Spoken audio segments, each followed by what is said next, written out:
आज जो मैं बात कर रहा हूं सिर्फ नगीना के लिए नहीं कर रहा हूं, देश भर के, उत्तर प्रदेश और तमाम बड़े प्रदेशों और तमाम पूरे देश के जो मुस्लिम्स हैं, जो जैन हैं, जो सिख हैं, जो बौद्ध हैं, जो ईसाई हैं, उन जो पारसी, उनकी धार्मिक आस्था, उनकी सांस्कृतिक विरासत, उनका उनका इतिहास, उनके उनके जो है सशक्तिकरण, उनके साथ जो जुर्म जाति अत्याचार, उनको ध्यान में रख के रखी है। और जिन लोगों के सामने रखी है, जो बाबा साहब अम्बेडकर, फूले, साहू, काशीराम जी को मानने वाले लोग हैं, उनके जिनके सामने रखी है, उनको भी मैं बताना चाहता हूँ ये हमारा नैतिक धर्म भी, कि हम इस अन्याय के खिलाफ आवाज उठाएं। अगर हम इस अन्याय के खिलाफ आवाज उठे तो हम भी संविधान की किताब को सिर्फ जो है जबरदस्ती दिखाते ना घूमे कि हम संविधान को मानने वाले, संविधान को मानने वाले हैं तो संविधान को मूल्यों को भी हमें मानना चाहिए,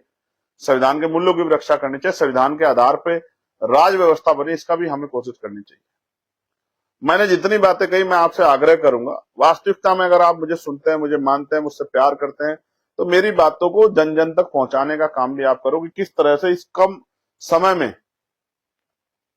जो कम समय वहां मिलता है लड़ने के बाद, उसमें मैं किस तरह से देश भर के इशू को, देश के SC ST OBC माइनॉरिटी, महिला, किसान, नौजवान, बेरोजगार, सबके विषयों को मैं उठाने की कोशिश करता हूं, उनकी समस्याओं के हल के लिए। नगीना के विषय को, देश भर के किसानों के विषय को मैंने आज जब शुरू किया तो किसानों को श्रद्धांजलि दी जो शहीद हुए, अपनी स्पीच उनको समर्पित कर दी। जय